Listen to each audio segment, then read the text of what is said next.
Good day, my brothers and sisters in Africa, from Africa, and from all over the world. How are you guys doing? I hope everyone is fine. And special greetings to my people in Nigeria. I know things are not easy for you guys. I know that your new leader, Tinubu, has just spoiled things.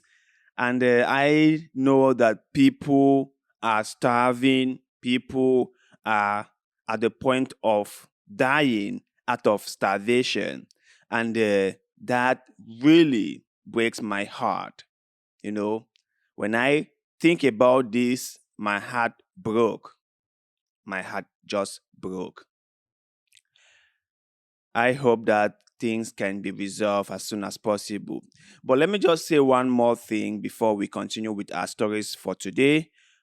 Nigerians, you guys are determined, you guys are pushful, you guys are resilient. That is why I love you guys, my brothers and sisters in Nigeria. Because I know that no matter how difficult things are, you guys always find a way to get on top of it. You guys never let anything put you down. So I know for sure that this whole economic crisis in Nigeria is just something for now. My Nigerian brothers and sisters will figure out a way. They always do.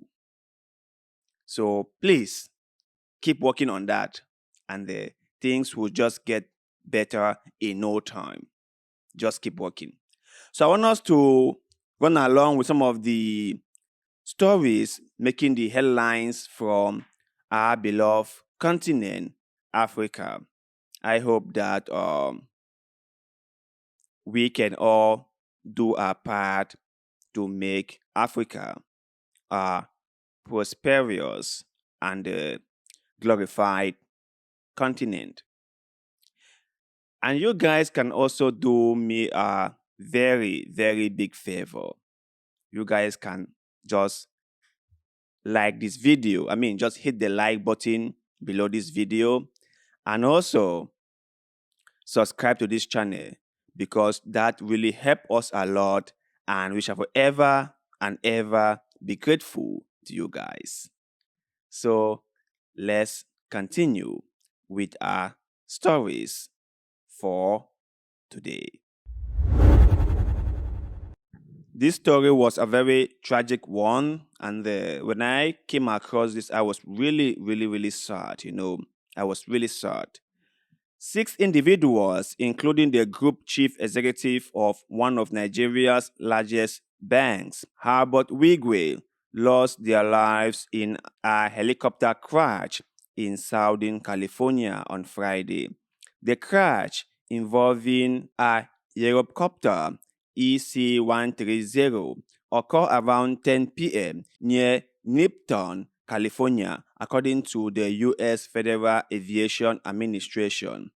Among the victims were Herbert, CEO of Access Holdings, along with his wife and son.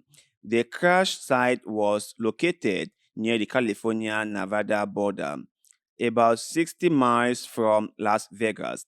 Investigations into the incident are underway by the FAA and the U.S. Transportation Safety Agency.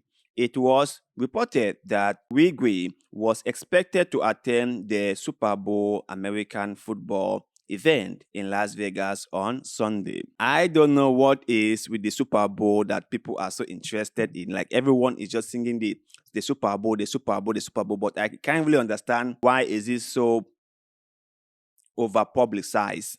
But as it is what it is. So our thoughts and prayers are with the family of Herbert, and we hope may he find peace in the afterlife. There's nothing we can say about this because this helicopter thing was the same thing that happened to Kobe Bryant, and we all was just left dumbfounded when we heard the news. So it's not something new.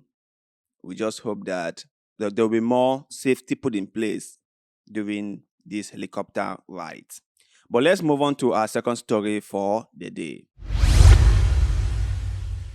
Mozambique is aiming for ambitious growth in its hydropower capacity with plans to add 14,000 megawatts by 2030 and 2040. That's great.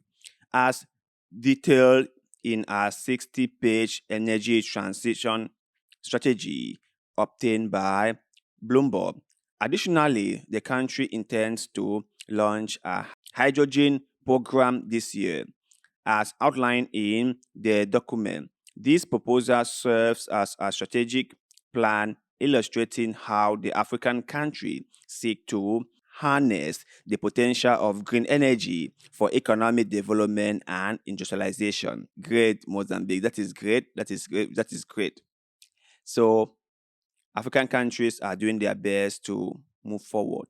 When I hear of story like this, I am happy. That gives me hope for a better tomorrow. And I just hope that this doesn't just end on paper, that it's been followed suit by concrete actions. Like 2030 is not that far from now, just like 6 years from now. And when that time comes, we should be able to see what they have done.